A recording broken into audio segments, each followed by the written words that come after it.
सारे जगत को ये लगता है कि माता सीता का हरण करके रावण ले गया था, लेकिन क्या आपको मालूम है कि रावण जिस माता सीता का हरण करके ले गया था वो माता सीता नहीं बल्कि उनकी माया रूप था। असली सीता तो अग्निदेव ने अपनी सुरक्षात्मक आवरण चारों तरफ दे रखा था, अपनी सुरक्षा में पहले ही ले लिया था। अगर असली माता सीता को रावण छू भर लेता तो वह अग्निदेव के आवरण की वजह से जलकर पहले ही भस्म हो जाता। अग्निदेव भगवान राम जानते थे कि वन में बहुत से राक्षस हैं और उन्हीं के बीच में, राक्षसी षड्यंत्र के बीच में माता सीता को रहना भी पड़ेगा। इसलिए अग्निदेव ने माता सीता से कहा, आप मेरे साथ रहेंगी। सीता ने गुस्से से कहा, ये क्या मजाक है। अग्निदेव ने कहा, माते धैर्य से सुनिए, मैं माया से आपका एक प्रतिरूप तैयार करूंगा। श्री राम का वनवास पूरा होने तक माया सीता राम के साथ वन में रहेंगी और आप मेरे साथ सुरक्षित रहेंगी। इस तरह राक्षसी शक्तियों के षड्यंत्र का प्रभाव माता सीता पर पड़ेगा, किंतु आपकी पवित्रता सुरक्षित रहेगी। सीता को यह सुझाव पसंद आया, उन्होंने हामी भर दी और अग्निदेव ने तत्काल सीता जी का प्रतिरूप तैयार कर दिया और फिर वास्तविक सीता जी को लेकर अंतर्ध्यान हो गई। उनके स्थान पर माया सीता राम के साथ वन में रहने लगी। कुछ समय बाद रावण की बहन शूर्पणखा ने सीता जी को परेशान किया तो राम के कहने पर लक्ष्मण ने उसके नाक कान काट डाले। शूर्पणखा अपमानित होकर रावण के पास गई।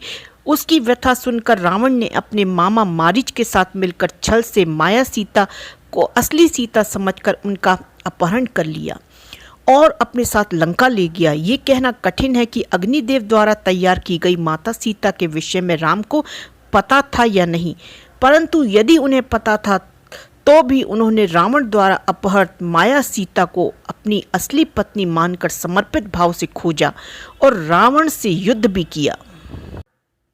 सीता ने रावण की लंका में 1 वर्ष बिताया था, इसलिए युद्ध के बाद सीता की पवित्रता को लेकर प्रश्न उठने लगे। जनता के बीच इस संदेह पर विराम लगाने के लिए श्री राम ने सीता को अग्नि परीक्षा के लिए कहा। संभव है कि ये श्री राम द्वारा मर्यादा पुरुषोत्तम बनने की दिशा में उनका अंश मात्र ही था। अग्नि परीक्षा के लिए एक जलती चिता तैयार की गई जिसमें सीता को प्रवेश करके उसमें सुरक्षित बाहर निकलना था। माया सीता ने अग्निदेव से प्रार्थना की, हे देव, आप प्रत्येक घटना के साक्षी हैं। यदि मैं तन मन से पवित्र हूँ और मैंने श्री राम के अलावा किसी पुरुष को अपना हृदय में स्थान नहीं दिया है तो आप मेरी रक्षा कीजिए। ये कहकर माया सीता अग्नि में प्रवेश कर गई। सब आश्चर्य और डर से देख रहे थे। उसी क्षण अग्निदेव ने माया सीता को वास्तविक सीता में बदल दिया। अगले ही क्षण जलती चिता से असली सीता सुरक्षित बाहर निकल आई। ये सीता की पवित्रता का सबसे बड़ा प्रमाण था। राम ने भी सीता को सुरक्षित देख राहत की सांस ली। इस तरह अग्निदेव ने माया सीता की रचना करके असली सीता की रक्षा की।